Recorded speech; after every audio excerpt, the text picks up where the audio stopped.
Seda, de Alessandro Barico. 1. Aunque su padre había imaginado para él un brillante porvenir en el ejército, Hervé Joncourt había acabado ganándose la vida con una insólita ocupación, tan amable que, por singular ironía, traslucía un vago aire femenino. Para vivir, Hervé Joncourt compraba y vendía gusanos de seda. Era 1861. Flaubert estaba escribiendo Salammbô. La luz eléctrica era todavía una hipótesis y Abraham Lincoln, al otro lado del océano, estaba combatiendo en una guerra cuyo final no vería. Hervé Joncourt tenía 32 años. Compraba y vendía gusanos de seda. 2. Para ser más precisos, Hervé Joncourt compraba y vendía los gusanos de seda cuando ser gusanos de seda consistía en ser minúsculos huevos, de color amarillo o gris, inmóviles y aparentemente muertos. Solo en la palma de una mano se podían sostener millares. Es lo que se dice tener una fortuna al alcance de la mano. A principios de mayo los huevos se abrían, liberando una larva que, tras 30 días de enloquecida alimentación a base de hojas de morera, procedía a recluirse nuevamente en un capullo, para evadirse luego del mismo definitivamente 2 semanas más tarde, dejando tras de sí un patrimonio que, en seda, se podía calcular en 1000 metros de hilo en crudo, y en dinero en una buena cantidad de francos franceses, siempre y cuando todo ello acaeciera según las reglas, y como en el caso de Hervé Joncourt, en alguna región de la Francia meridional. La Vallée-d'Eu era el nombre del pueblo en que Hervé Joncourt vivía. Hélène el de su mujer. No tenían hijos. 3. Para evitar los daños de las epidemias que cada vez más a menudo sufrían los viveros europeos, Hervé Joncourt se lanzaba a comprar los huevos de gusano de seda más allá del Mediterráneo, en Siria y en Egipto. En esto consistía la parte más exquisitamente aventurada de su trabajo. Cada año, a principios de enero, partía. Atravesaba 1600 millas de mar y 800 kilómetros de tierra. Seleccionaba los huevos, discutía el precio, los compraba. Después retornaba, atravesaba 800 kilómetros de tierra y 1600 millas de mar y volvía a La Vallée-d'Eu, generalmente el primer domingo de abril, generalmente a tiempo para la misa mayor. Trabajaba todavía 2 semanas más para preparar los huevos y venderlos. Durante el resto del año descansaba. 4. ¿Cómo es África?, le preguntaban. Cansa. Tenía una gran casa en las afueras del pueblo y un pequeño taller en el centro, justo frente a la casa abandonada de Jean Verbeeck. Jean Verbeeck había decidido un día que no hablaría nunca más. Mantuvo su promesa. Su mujer y sus 2 hijos lo abandonaron. Él murió. Nadie quiso su casa, así que ahora era una casa abandonada. Comprando y vendiendo gusanos de seda, las ganancias de Hervé Joncourt ascendían cada año lo suficiente como para procurarse a sí mismo y a su mujer esas comodidades que en provincia se tendían a considerar lujos. Gozaba discretamente de sus posesiones y la perspectiva verosímil de acabar siendo realmente rico le dejaba completamente indiferente. Era por lo demás uno de esos hombres que preferían asistir a su propia vida, considerada improcedente cualquier aspiración a vivirla. Habrían observado que son personas que contemplan su destino de la misma forma en que la mayoría acostumbraba a contemplar un día de lluvia. 5. Si se lo hubieran preguntado, Hervé Joncourt habría respondido que su vida continuaría de ese modo para siempre. A inicios de los años 60, sin embargo, la epidemia de pebrina que había destruido los huevos de los cultivos europeos se extendió a través del mar, alcanzando a África, y según algunos, incluso a la India.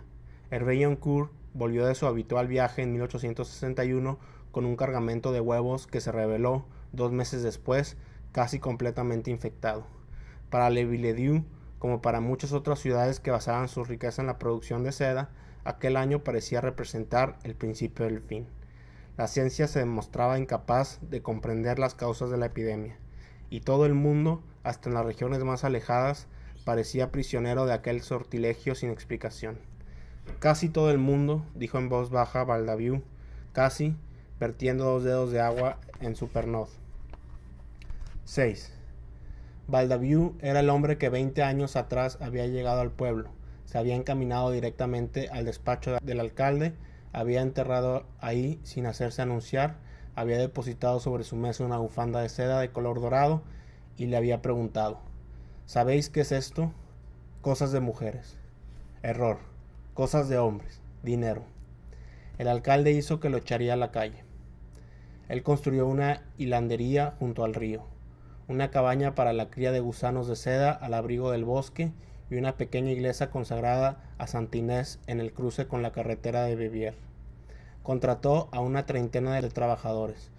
Hizo llegar desde Italia una misteriosa máquina de madera, llena de ruedas y engranajes, y no dijo nada más durante 7 meses. Después volvió a ver al alcalde, depositando sobre su mesa, bien ordenados, 30,000 francos en billetes grandes. ¿Sabéis qué es esto? Dinero. Error. Es la prueba de que sois un idiota. Después los recogió, se los metió en la bolsa y se dispuso a marcharse. El alcalde lo detuvo. ¿Qué demonios tengo que hacer? Nada, y seréis el alcalde de un pueblo rico. 5 años después, la Villedieu tenía 7 hilanderías y se había convertido en uno de los principales centros europeos de cría de gusanos y de producción de seda. No todo era propiedad de Valdaviou. Otros notables y terratenientes de la zona le habían seguido en aquella curiosa aventura empresarial. A cada uno de ellos, Valdaviou le había revelado, sin más problemas, los secretos del oficio. Eso lo divertía mucho, más que ganar dinero a espuertas, enseñar y tener secretos que contar. Así era aquel hombre. 7.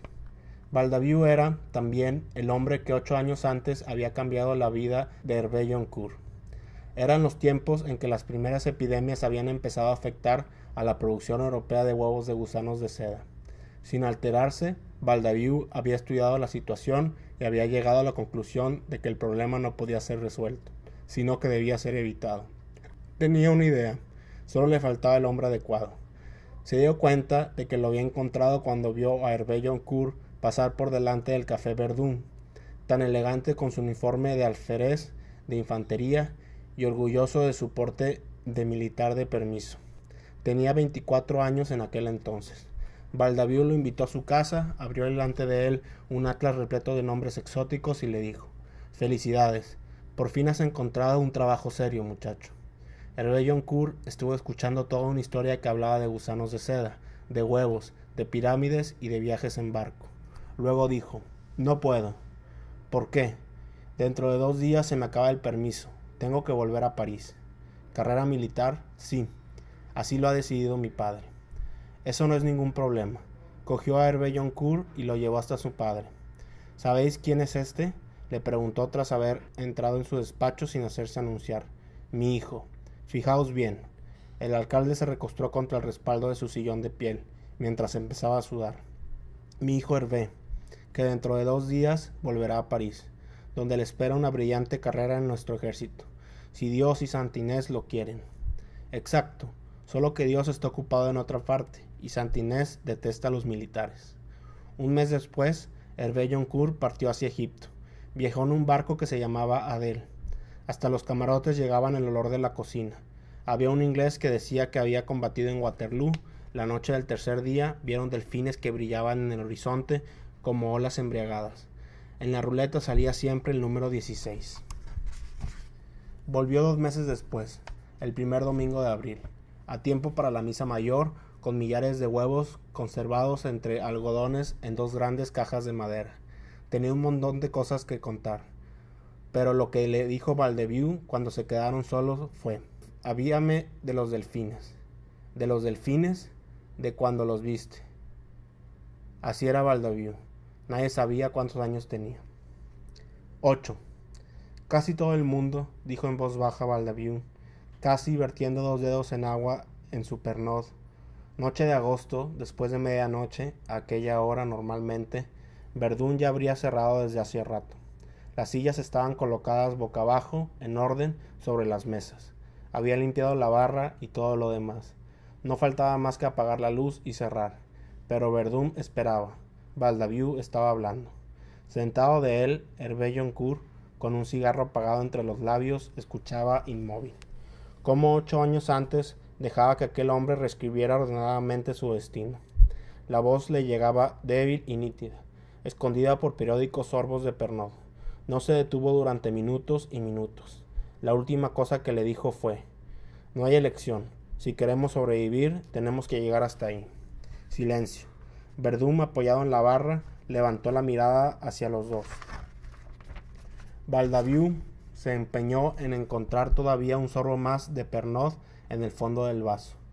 Hervé-Joncourt dejó el cigarrillo en el borde de la mesa antes de decir: ¿y dónde quedaría exactamente ese Japón? Baldaviu levantó el extremo de su bastón, apuntando con él más allá de los tejados de Saint-Auguste. Siempre recto, dijo, hasta el fin del mundo. 9. En aquellos tiempos, Japón estaba, en efecto, en la otra punta del mundo. Era una isla compuesta por islas, y durante 200 años había vivido completamente separado del resto de la humanidad, rechazando cualquier contacto con el continente y prohibiendo el acceso a todo extranjero. La costa china distaba casi 200 millas, pero un decreto imperial se había encargado de mantenerla todavía más alejada, prohibiendo en toda la isla la construcción de barcos con más de un mástil. Según una lógica, a su manera ilustrada, la ley no prohibía, sin embargo, la expatriación, pero condenaba a muerte a los que intentaban regresar. Los mercaderes chinos, holandeses e ingleses habían intentado repetidas veces romper con aquel absurdo aislamiento, pero solo habían logrado crear una frágil y peligrosa red de contrabando. Habían ganado poco dinero, muchos problemas y algunas leyendas, buenas para contar en los puertos por las noches. Donde ellos habían fracasado, tuvieron éxito, gracias a las fuerzas de las armas, los americanos. En julio de 1853, el almirante Matthew C. Perry entró en la bahía de Yokohama con una moderna flota de buques a vapor y entregó a los japoneses un ultimátum, en el que se auspiciaba la apertura de la isla a los extranjeros. Nunca antes habían visto los japoneses una embarcación capaz de surcar el mar con el viento en contra. Cuando 7 meses después Perry volvió para recibir la respuesta a su ultimátum, el gobierno militar de la isla se avinó a firmar un acuerdo que sancionaba la apertura de los extranjeros de 2 puertos en el norte del país y el establecimiento de las primeras mesuradas relaciones comerciales. El mar que rodea esta isla, declaró el almirante con cierta solemnidad, es desde hoy mucho menos profundo. 10. Baldaviu conocía todas esas historias. Sobre todo conocía una leyenda que se oía repetidas veces entre quienes habían estado tan lejos. Decía que en aquella isla se producía la seda más bella del mundo. Lo hacían desde hacía más de 1000 años, según ritos y secretos que habían alcanzado una mística exactitud. Lo que Baldaviu pensaba es que no se trataba de una leyenda, sino de la pura y simple verdad. Una vez había tenido entre sus dedos un velo tejido con hilo de seda japonés. Era como tener la nada entre los dedos. Así, cuando parecía que todo se iba al diablo por aquella historia de la pebrina y de los huevos enfermos, lo que pensó fue: esa isla está llena de gusanos de seda, y una isla a la que en 200 años no han conseguido llegar ni un comerciante chino ni un asegurador inglés, es una isla a la que no llegaría ninguna enfermedad. Nunca se limitó a pensarlo. Se lo dijo a todos los productores de seda de la Belle, después de haberlos convocado en el café de Verdun. Ninguno de ellos había oído jamás hablar de Japón. Tendremos que atravesar el mundo para ir a comprar unos huevos como Dios manda, a un lugar donde si ven a un extranjero lo ahorcan. Lo ahorcaban, puntualizó Baldaviu. No sabían qué pensar. A algunos se le ocurrió una objeción. ¿Habrá algún motivo por el cual a nadie en el mundo se le ha ocurrido ir hasta allá a comprar los huevos? Baldaviu podía haberse pavoneado recordando que el resto del mundo no había ningún otro Baldaviu, pero prefirió presentar las cosas tal como eran. Los japoneses se han resignado a vender su seda, pero los huevos, esa es otra historia. Los huevos no los sueltan, y si intentas sacarlos de las islas, estás cometiendo un crimen. Los productores de seda de la Villedieu eran quienes más, quien menos, gente de bien, y nunca habrían pensado en infringir ninguna de las leyes de su país. La hipótesis de hacerlo en la otra punta del mundo, sin embargo, les pareció razonablemente sensata. 11. Era 1861. Flaubert estaba acabando Salammbô. La luz eléctrica era todavía una hipótesis, y Abraham Lincoln, al otro lado del océano, estaba combatiendo en una guerra cuyo final no vería. Los creadores de gusanos de seda de la Villedieu se unieron en consorcio y recogieron la cantidad considerable necesaria para la expedición. A todos les pareció lógico confiarla a Hervé-Joncourt. Cuando Valdevieux le pidió que aceptara, él respondió con una pregunta. ¿Y dónde quedaría exactamente ese Japón? Siempre recto hasta el fin del mundo. Partió el 6 de octubre, solo. A las puertas de la Villedieu apareció a su mujer, Hélène, y le dijo simplemente: no debes tener miedo de nada. Era una mujer alta, se movía con lentitud. Tenía un largo cabello negro que nunca se recogía en la cabeza. Tenía una voz bellísima. 12. Hervé Joncourt partió con 80,000 francos en oro y los nombres de 3 hombres que le proporcionó Valdevieux: un chino, un holandés y un japonés. Cruzó la frontera cerca de Metz, atravesó Württemberg y Baviera. Entró en Austria, llegó en tren a Viena y Budapest, para proseguir después hasta Kiev. Recorrió a caballo 2,000 kilómetros de estepa rusa, superó los Urales, entró en Siberia, viajó durante 40 días hasta llegar al lago Baikal, al que la gente del lugar llamaba mar. Descendió por el curso del río Amur, bordeando la frontera china hasta el océano, y cuando llegó al océano se detuvo en el puerto de Sabirk durante 11 días, hasta que un barco de contrabandistas holandeses lo llevó a Cabo Terella. En la costa oeste del Japón, a pie, viajando por caminos, atravesó las provincias de Ishikawa, Toyama, Niigata, entró en la de Fukushima y llegó a la ciudad de Shirakawa. La rodeó por el lado este, esperó durante 2 días a un hombre vestido de negro que le vendó los ojos y lo llevó hasta una aldea en las colinas, donde permaneció una noche. Y a la mañana siguiente negoció la compra de los huevos con un hombre que no hablaba y que llevaba la cara cubierta con un velo de seda negra. Al anochecer escondió los huevos entre sus maletas, dio la espalda al Japón y se dispuso a emprender el camino de vuelta. Apenas había dejado atrás las últimas casas del pueblo cuando un hombre lo alcanzó, corriendo, y lo detuvo. Le dijo algo en tono excitado y perentorio. Después lo acompañó de vuelta, con cortés firmeza. Hervé Joncourt no hablaba japonés, ni era capaz de entenderlo, pero comprendió que Harakei quería verlo. 13. Se descorrió un panel de papel de arroz y Hervé Joncourt entró. Harakei estaba sentado con las piernas cruzadas en el suelo, en la esquina más alejada de la habitación. Vestía una túnica oscura, no llevaba joyas. El único signo visible de su poder era una mujer tendida junto a él, inmóvil, con la cabeza apoyada en su regazo, los ojos cerrados, los brazos escondidos, bajo el amplio vestido rojo que se extendía a su alrededor, como una llama, sobre la estera color ceniza. Él le pasaba lentamente una mano por los cabellos. Parecía acariciar el pelaje de un animal precioso y adormecido. Hervé Joncourt atravesó la habitación, esperó una señal del anfitrión y se sentó frente a él, permaneciendo en silencio, mirándose a los ojos. Entró un sirviente, imperceptible, y dejó frente a ellos 2 tazas de té. Después desapareció en la nada. Entonces Harakei empezó a hablar, en su lengua, con una voz cantarina que se diluía en una especie de falsete fastidiosamente artificioso. Hervé Joncourt escuchaba. Mantenía sus ojos fijos en los de Harakei, y solo por un instante, casi sin darse cuenta, los bajó hasta el rostro de la mujer. Era el rostro de una muchacha joven. Volvió a levantarlos. Harakei se detuvo, levantó una de las tazas de té, la llevó a los labios, dejó pasar unos instantes y dijo: «Intentad explicarme quién sois». Lo dijo en francés, arrastrando un poco las vocales, con una voz ronca, veraz. 14. Al hombre más inexpugnable de Japón, al amo de todo lo que el mundo conseguía arrancar de aquella isla, Hervé Joncourt intentó explicarle quién era. Lo hizo en su lengua, hablando lentamente, sin saber con precisión si Harakei era capaz de entenderlo. Instintivamente renunció a cualquier clase de prudencia, refiriendo simplemente, sin invenciones y sin omisiones, todo aquello que era cierto. Exponía uno tras otro pequeños detalles y cruciales acontecimientos con la misma voz y con gestos apenas esbozados, imitando el hipnótico discurrir melancólico neutral de un catálogo de objetos salvados de un incendio. Harakei escuchaba sin que la sombra de un gesto descompusiera los rasgos de su rostro. Mantenía los ojos fijos en los labios de Hervé Joncourt como si fueran las últimas líneas de una carta de despedida.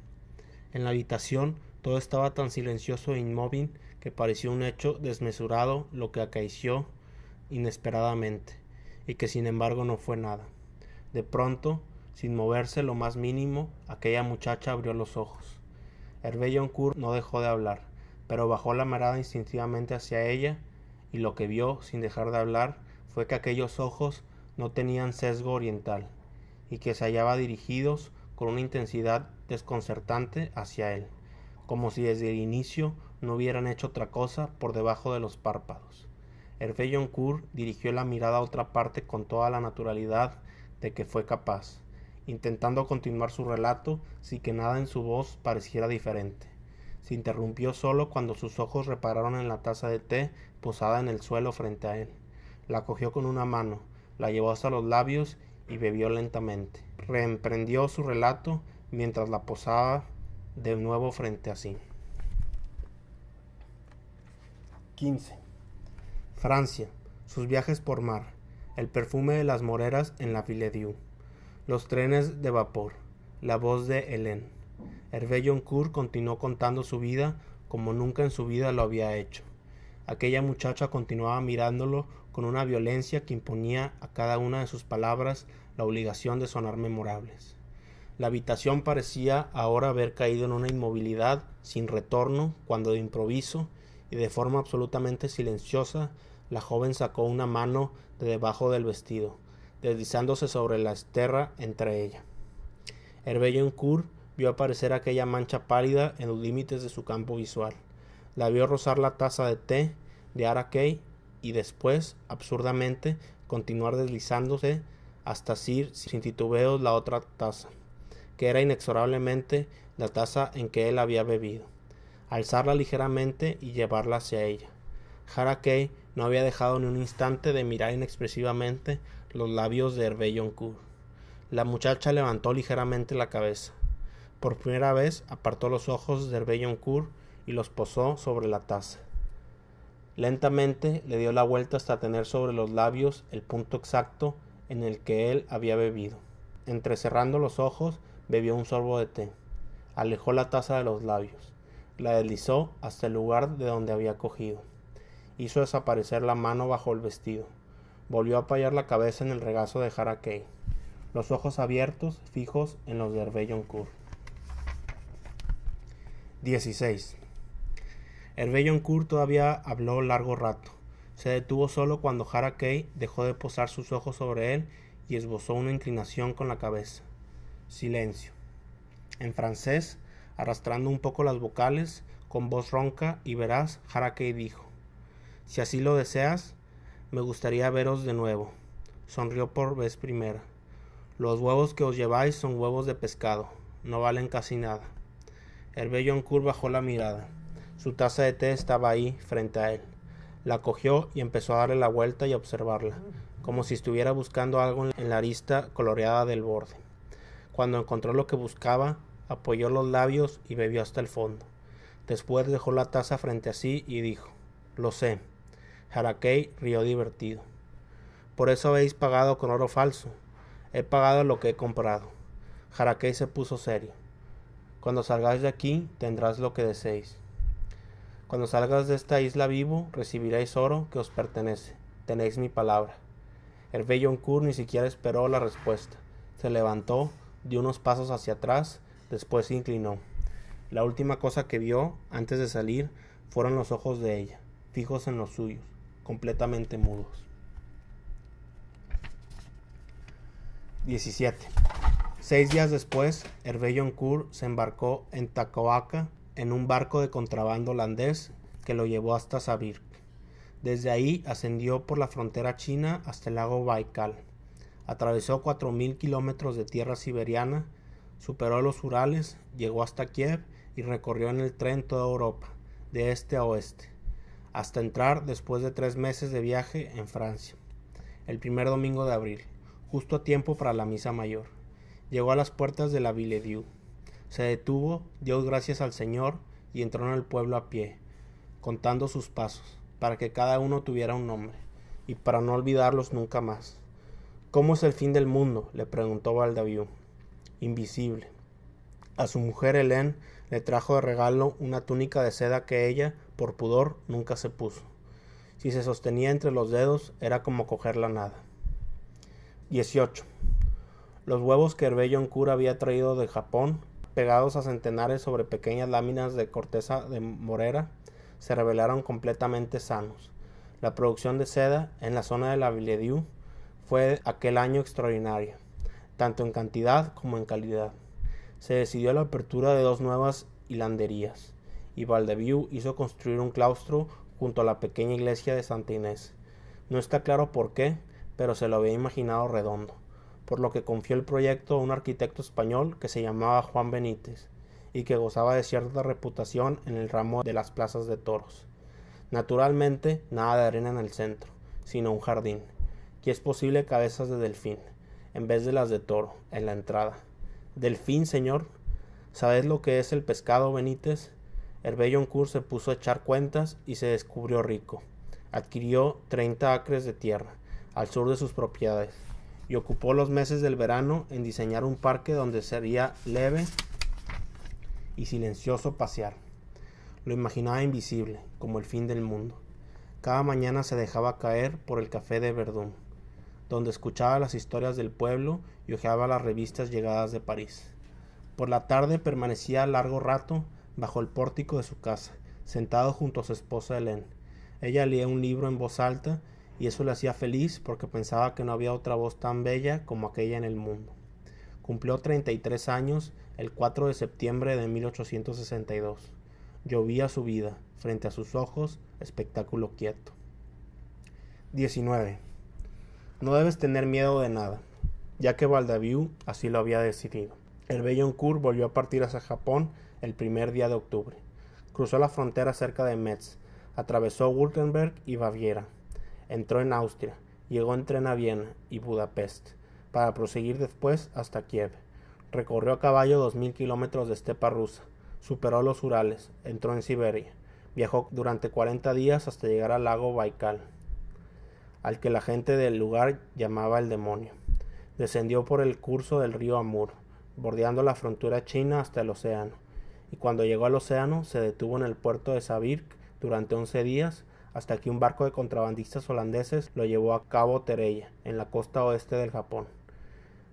A pie, viajando por caminos, atravesó las provincias de Ishikawa, Toyama, Niigata, entró en la de Fukushima y llegó a la ciudad de Shirakawa.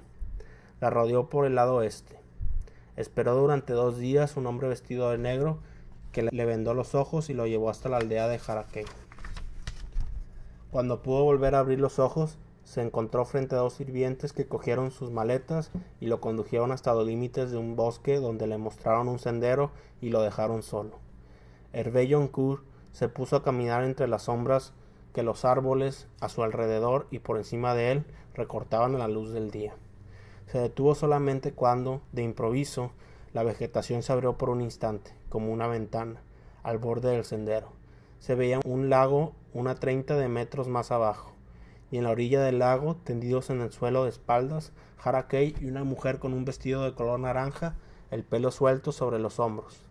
En el instante en que Hervé Joncourt la vio, ella se dio la vuelta lentamente y por un momento, justo el tiempo de entrecruzar sus miradas. Sus ojos no tenían sesgo oriental, y su cara era la cara de una muchacha joven. Hervé Joncourt reemprendió el camino en la espesura del bosque, y cuando salió del mismo se encontró al borde del lago. A pocos pasos delante de él, Harakei, solo, de espaldas, permanecía sentado, inmóvil, vestido de negro. A su lado había un vestido de color naranja, abandonado en el suelo, y 2 sandalias de paja. Hervé Joncourt se acercó. Minúsculas olas circulares depositaban el agua del lago en la orilla, como enviadas ahí desde lejos. «Mi amigo francés», murmuró Harakei, sin darse la vuelta. Pasaron las horas, sentados uno junto a otro, hablando y callando. Después Harakei se levantó y Hervé Joncourt lo imitó, con un gesto imperceptible antes de enfilar el sendero. Dejó caer uno de sus guantes junto al vestido de color naranja, abandonado en la orilla. Llegaron al pueblo cuando ya anochecía. 20. Hervé Joncourt fue huésped de Harakei durante 4 días. Era como habitar en la corte de un rey. Todo el pueblo vivía para aquel hombre y casi no había gesto en aquellas colinas que no fuera hecho en su defensa y para su placer. La vida discurría en voz baja, se movía con una lentitud astuta, como un animal acorralado en su madriguera. El mundo parecía estar a siglos de distancia. Hervé Joncourt tenía una casa para él solo, y 5 sirvientes que lo seguían a todas partes. Comía en soledad, a la sombra de un árbol con flores de colores que nunca había visto. 2 veces al día le servían con cierta solemnidad el té. Por la noche lo acompañaban a la sala más grande de la casa, en la que el suelo era de piedra y donde se consumaba el ritual del baño. 3 mujeres ancianas, con la cara embadurnada con una especie de cera blanca, vertían agua sobre su cuerpo y lo secaban con paños de seda tibios. Tenían las manos leñosas, pero ligerísimas. La mañana del segundo día, Hervé Joncourt vio llegar al pueblo a un blanco, acompañado por 2 carros llenos de grandes cajas de madera. Era un inglés. No estaba ahí para comprar, estaba ahí para vender. ¿Armas, monsieur? ¿Y vos? Yo compro, gusanos de seda. Cenaron juntos. El inglés tenía muchas historias que contar. Hacía 8 años que iba de un lado a otro, desde Europa hasta Japón. Hervé Joncourt lo estuvo escuchando y solo al final le preguntó: ¿Conocéis a una mujer joven, creo que europea, blanca, que vive aquí? El inglés continuó comiendo, impasible. No existen mujeres blancas en Japón. No hay ni una sola mujer blanca en Japón. Partió al día siguiente cargado de oro. 21. Hervé Joncourt volvió a ver a Harakei solo la mañana del tercer día. Se dio cuenta de que sus 5 sirvientes habían desaparecido de repente, como por arte de magia, y después de algunos instantes lo vio llegar. Aquel hombre para el que todos en aquel pueblo vivían, se movían siempre en una burbuja de vacío, como si un precepto tácito ordenara al mundo que lo dejaran vivir solo. Subieron juntos la falda de la colina, hasta llegar a un claro donde el cielo era surcado por el vuelo de decenas de pájaros con grandes alas azules. La gente de aquí mira cómo vuelan y en su vuelo lee el futuro, dijo Harakei. Cuando era niño, mi padre me llevó a un lugar como este. Me puso en la mano su arco y me ordenó tirarle a uno. Lo hice y un gran pájaro de alas azules se precipitó al suelo, como una piedra muerta. Lee el vuelo de tu flecha si quieres saber tu futuro, me dijo mi padre. Volaban lentamente, subiendo y bajando en el cielo, como si quisieran borrarlo meticulosamente con sus alas. Regresaron al pueblo caminando bajo la luz extraña de una tarde que parecía una noche. Llegados a la casa de Hervé Joncourt, se despidieron. Harakei se volvió y se puso a caminar lentamente, bajando por el sendero que bordeaba el río. Hervé Joncourt permaneció de pie, en el umbral, contemplándolo. Esperó a que estuviera a una veintena de pasos, después dijo: ¿Cuándo me diréis quién es aquella muchacha? Harakei siguió caminando, con un paso lento, ajeno a cualquier forma de cansancio. A su alrededor reinaba el más absoluto silencio, y el vacío. Como cumpliendo un extraño precepto, a donde quiera que fuese, aquel hombre andaba en una soledad sin condiciones, y absoluta. 22. La mañana del último día, Hervé Joncourt salió de su casa y comenzó a vagar por la aldea. Se cruzaba con hombres que se inclinaban a su paso y mujeres que, bajando la mirada, le sonreían. Comprendió que se hallaba en las inmediaciones de la residencia de Harakei cuando vio una gigantesca jaula que guardaba un increíble número de pájaros de todo tipo, un espectáculo. Harakei le había contado que los había hecho traer de todas las partes del mundo. Había algunos que valían más que toda la cela que la Virilou podía producir en un año. Hervé Joncourt se paró a contemplar aquella magnífica locura. Se acordó de haber leído en un libro que los hombres orientales, para honrar la fidelidad de sus amantes, no solían regalarles joyas, sino pájaros refinados y bellísimos. La residencia de Harakei pareció sumergida en un lago de silencio. Hervé Joncourt se acercó y se detuvo a pocos metros de la entrada. No había puertas, y sobre las paredes de papel aparecían y desaparecían sombras que no emitían ruido alguno. No parecía vida. Si había un nombre para todo aquello, era teatro. Sin saber qué hacer, Hervé Joncourt permaneció esperando, inmóvil, de pie, a pocos metros de la casa. Durante todo el tiempo que le concedió el destino, únicamente sombras y silencio fue lo que se filtró de aquel singular escenario. De modo que, al final, Hervé Joncourt se dio la cuenta y reemprendió su camino, veloz hacia su casa. Con la cabeza inclinada, miraba sus propios pasos, ya que eso lo ayudaba a no pensar. 23. Por la noche, Hervé Joncourt preparó las maletas. Después se dejó llevar a la habitación, pavimentada de piedra, para el ritual del baño. Se recostó, cerró los ojos y pensó en la gran pajarera. Loca prenda de amor. Le pusieron sobre los ojos un paño húmedo. No lo habían hecho nunca antes. Instintivamente intentó quitárselo, pero una mano cogió la suya y la detuvo. No era la mano vieja de una vieja. Hervé Joncourt sintió resbalarse el agua por su cuerpo, primero sobre las piernas y después a lo largo de los brazos y sobre el pecho. Agua como aceite, y un silencio extraño a su alrededor. Sintió la ligereza de un velo de seda que descendía sobre él, y la mano de una mujer, que lo secaba acariciando su piel por todas partes. Aquellas manos y aquel paño tejido de nada. Él no se movió en ningún momento, ni siquiera cuando sintió que las manos subían por los hombros hasta el cuello, y los dedos, la seda y los dedos, subían hasta sus labios y lo rozaban una vez lentamente y desaparecían. Hervé Joncourt sintió todavía que el velo de seda se levantaba y se separaba de él. La última cosa fue una mano que abrió la suya y que dejaba algo en la palma. Esperó largamente en el silencio sin moverse. Después, con lentitud, se quitó el paño mojado de los ojos. No había ya luz apenas en la habitación. No había nadie a su lado.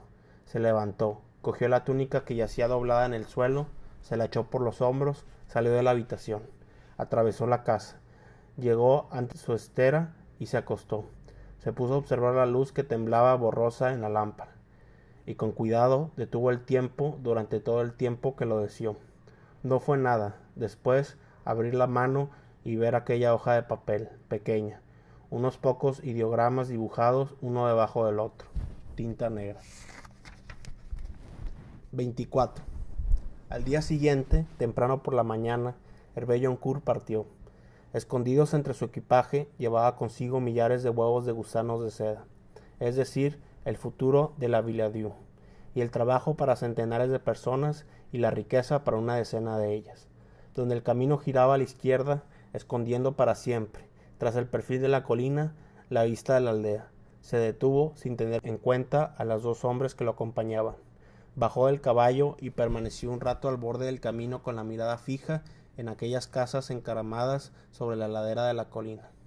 6 días después, Hervé Joncourt se embarcó en Tacoaca en un barco de contrabandistas holandeses que lo llevó hasta Sabrique. Desde ahí ascendió por la frontera china hasta el lago Baikal, atravesó 4.000 kilómetros de tierra siberiana, superó los Urales, llegó hasta Kiev y recorrió en tren toda Europa, de este a oeste, hasta entrar, después de 3 meses de viaje, en Francia. El primer domingo de abril, justo a tiempo para la misa mayor, llegó a las puertas de la Villedieu. Vio a su mujer que corría a su encuentro, y notó el perfume de su piel cuando la abrazó, y el terciopelo de su voz cuando le dijo: «Has vuelto, dulcemente, has vuelto». 25. En la Villedieu, la vida transcurría apaciblemente, regida por una metódica normalidad. Hervé Joncourt dejó que le resbalara por encima durante 41 días. El 42º se rindió. Abrió un cajón de su baúl de viaje, sacó un mapa de Japón, lo abrió y cogió la hojita de papel que había escondido dentro meses antes. Unos pocos ideogramas dibujados uno debajo del otro, tinta negra. Se sentó ante su escritorio y permaneció observándolo largo tiempo. Encontró a Valdaviou en el café de Verdun, en el billar. Siempre jugaba solo, contra sí mismo. Extrañas partidas. El sano contra el manco, las llamaba. Tiraba un golpe normalmente y el siguiente con una sola mano. El día que gane el manco, decía, me marcharé de esta ciudad. Desde hacía años el manco perdía. Valdaviou, tengo que encontrar a alguien aquí que sepa leer japonés. El manco lanzó un tiro a 2 bandas con efecto de retroceso. Pregúntale a Hervé Joncourt, él lo sabe todo. Yo no entiendo nada. Aquí tú eres el japonés. pero de todas formas no entiendo nada. El sano se inclinó sobre el taco y tiró un golpe perpendicular de 6 puntos. Entonces solo queda Madame Blanche. Tiene una tienda de tejidos en Nimes. Encima de la tienda hay un burdel. También es cosa suya. Es rica y es japonesa. ¿Japonesa? ¿Y cómo llegó hasta aquí? No se lo preguntes si quieres sacarle algo. Mierda. El manco acababa de fallar un tiro a 3 bandas de 14 puntos. 26. A su mujer Hélène, Hervé Joncourt le dijo que tenía que ir a Nimes por asuntos de trabajo y que volvería el mismo día. Subió al primer piso sobre la tienda de tejidos en el número 12 de la Rue Muscat y preguntó por Madame Blanche. Le hicieron esperar largo rato. El salón estaba decorado como para una fiesta que se hubiera iniciado años atrás y que nunca hubiera acabado. Las chicas eran todas jóvenes y francesas. Había un pianista que tocaba, en sordina, motivos que tenían un aire ruso. Al final de cada pieza se pasaba la mano derecha entre los cabellos y murmuraba en voz baja, voilà. 27. Hervé Joncourt esperó durante un par de horas. Después lo acompañaron por un largo pasillo hasta la última puerta. La abrió y entró. Madame Blanche estaba sentada en una gran butaca, junto a la ventana. Vestía un kimono de tela ligera completamente blanco. En los dedos, como si fueran anillos, llevaba unas pequeñas flores de color azul intenso. El cabello negro reluciente. El rostro oriental perfecto.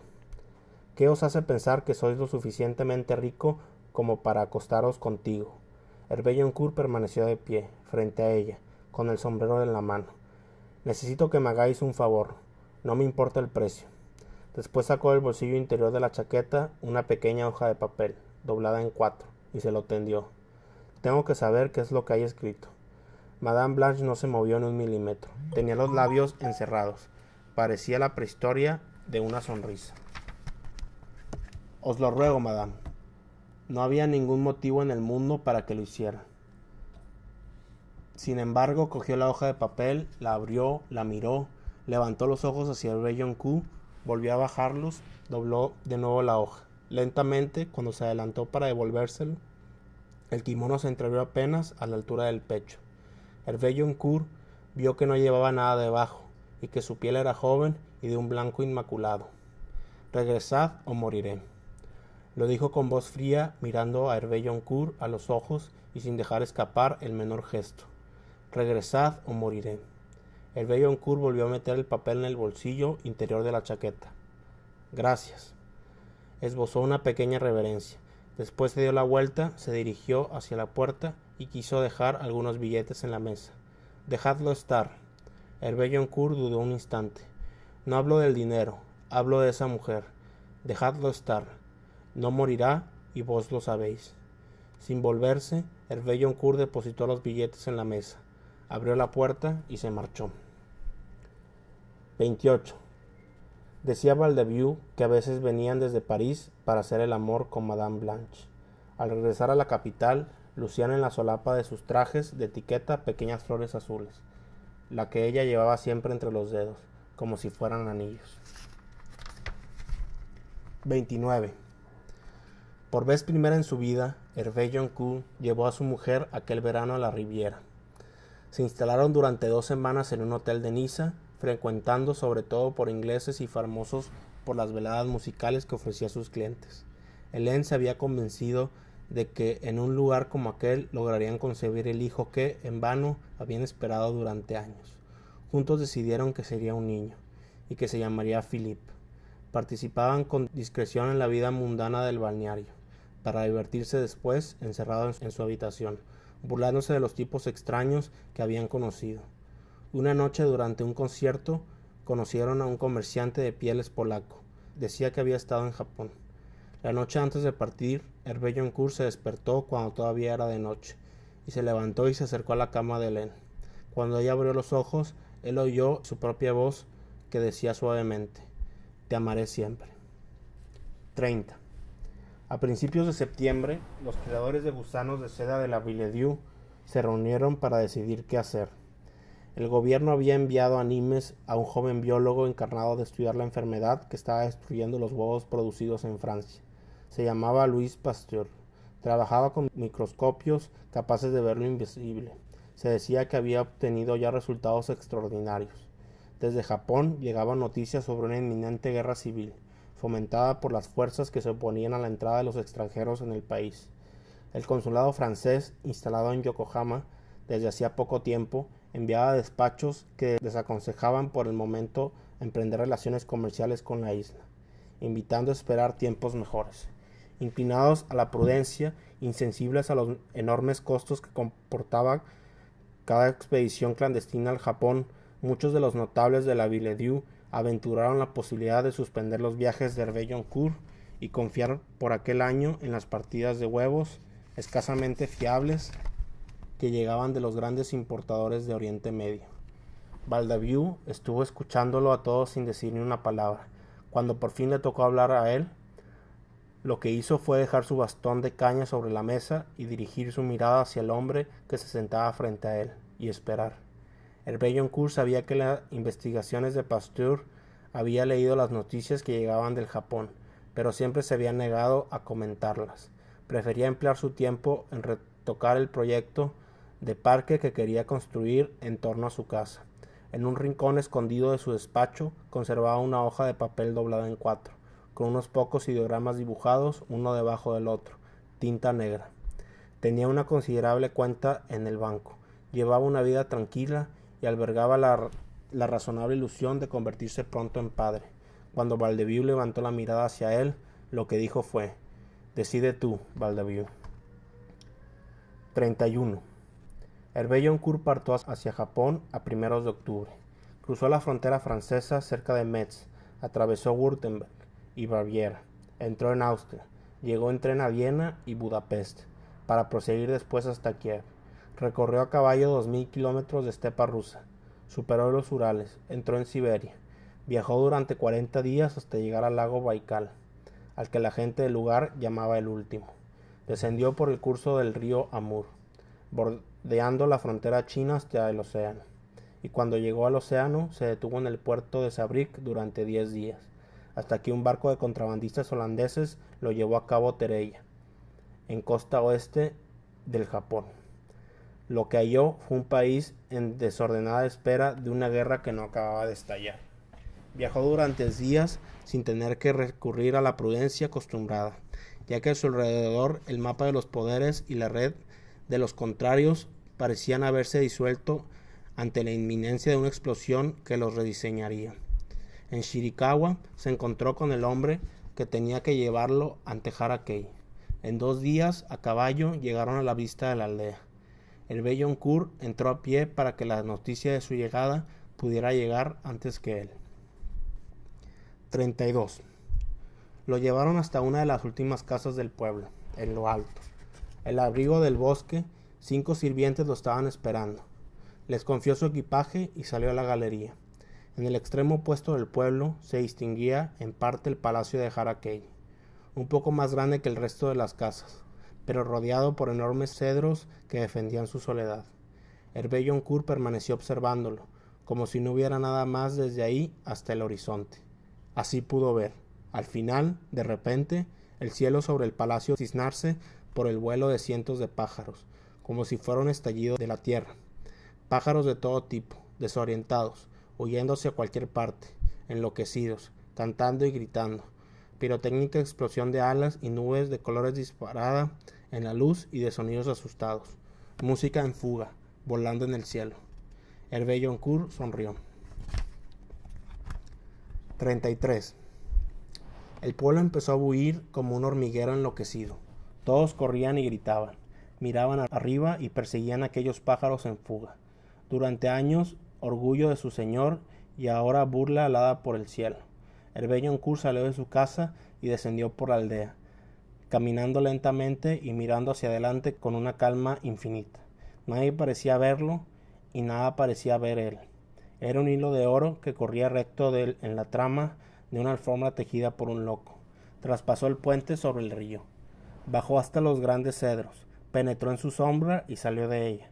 Frente a sí vio la inmensa pasajera con las puertas abiertas de par en par, completamente vacía, y delante de la misma a una mujer.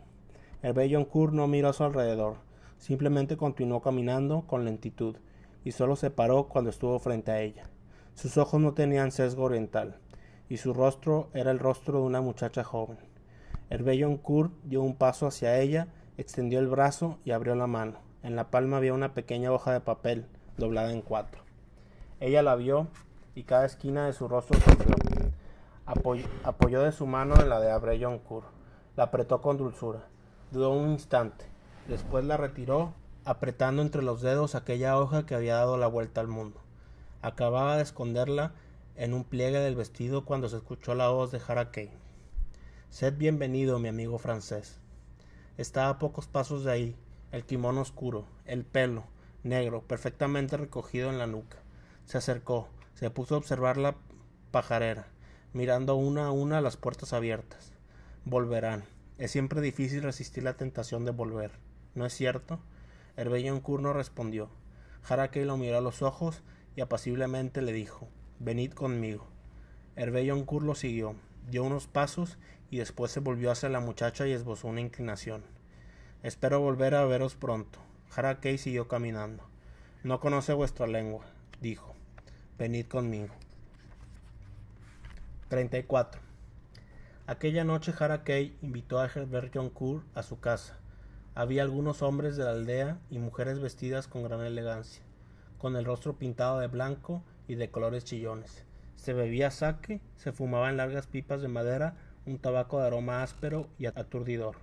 Aparecieron unos saltimbanquis y un hombre arrancaba carcajadas imitando a hombres y animales. 3 ancianas mujeres tocaban instrumentos de cuerda, sin dejar nunca de sonreír. Harakei estaba sentado en el lugar de honor, vestido de oscuro, con los pies descalzos, envuelta en un vestido de seda espléndido. La mujer con el rostro de muchacha estaba sentada a su lado. Hervé-Joncourt se hallaba en el extremo opuesto de la habitación. Estaba asediado por un perfume dulzón de las mujeres que tenía alrededor y sonreía con embarazo a los hombres que divertían contándole historias que él no entendía. 1000 veces buscó los ojos de ella y 1000 veces la encontró los suyos. Era una especie de triste danza, secreta e imponente. Hervé-Joncourt la bailó hasta bien entrada la noche. Después se levantó, dijo algo en francés para disculparse, se zafó como pudo de una mujer que había decidido acompañarle, y abriéndose paso entre nubes de humo y hombres que le vociferaban en aquella lengua suya incomprensible, se marchó. Antes de salir de la habitación, miró una última vez hacia ella. Le estaba mirando, con ojos completamente mudos, a una distancia de siglos. Hervé-Joncourt vagabundo por la aldea respirando el aire fresco de la noche y perdiéndose entre los callejones que recorrían a la ladera de la colina. Cuando llegó a su casa vio que un farol encendido oscilaba tras las paredes de papel. Entró y encontró a 2 mujeres de pie ante él. Una muchacha oriental muy joven, vestida con un sencillo kimono blanco, y ella. Tenía en los ojos una especie de febril alegría. No le dejó tiempo para hacer nada. Se acercó, le cogió una mano, se la llevó a la cara, la rozó con los labios, y después, apretándola fuerte, la puso sobre las manos de la muchacha que estaba a su lado, y la mantuvo ahí, durante unos instantes, para que no pudiera escapar. Por fin retiró su mano, dio 2 pasos hacia atrás, cogió su farol, miró por un instante a los ojos de Hervé-Joncourt y salió corriendo. Era un farol anaranjado. Desapareció en la noche, como una pequeña luz que huye. 35. Hervé-Joncourt no había visto nunca a aquella muchacha, ni en realidad llegó a verla durante aquella noche. En la habitación, sin luces, sintió la belleza de su cuerpo, y conoció sus manos y su boca. La amó durante varias horas, con movimientos que nunca había hecho, dejándose enseñar una lentitud que desconocía. En la oscuridad no importaba amar a aquella joven y no a ella. Poco antes del alba la muchacha se levantó, se puso su kimono blanco y se marchó. 36. Delante de su casa, esperándole, Hervé-Joncourt encontró a la mañana siguiente a un hombre de Harakei. Tenía consigo 15 hojas de corteza de morera, completamente cubiertas de huevos, minúsculos, de color marfil. Hervé-Joncourt examinó cada hoja con atención. Después discutió el precio y pagó con limaduras de oro.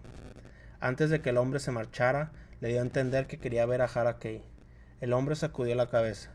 Hervé-Joncourt comprendió por sus gestos que Harakei se había marchado aquella mañana temprano con su séquito y que nadie sabía cuándo volvería. El Belloncourt atravesó la aldea corriendo hasta la residencia de Harakei. No encontró más que unos criados que a todas sus preguntas respondieron sacudiendo la cabeza. La casa parecía desierta, y por mucho que miró a su alrededor y en las cosas más insignificantes, no vio nada que pareciera un mensaje para él. Abandonó la casa y mientras volvía hacia la aldea, pasó por delante de la enorme pajarera. Sus puertas estaban cerradas de nuevo. Dentro, centenares de pájaros volaban, resguardados del cielo.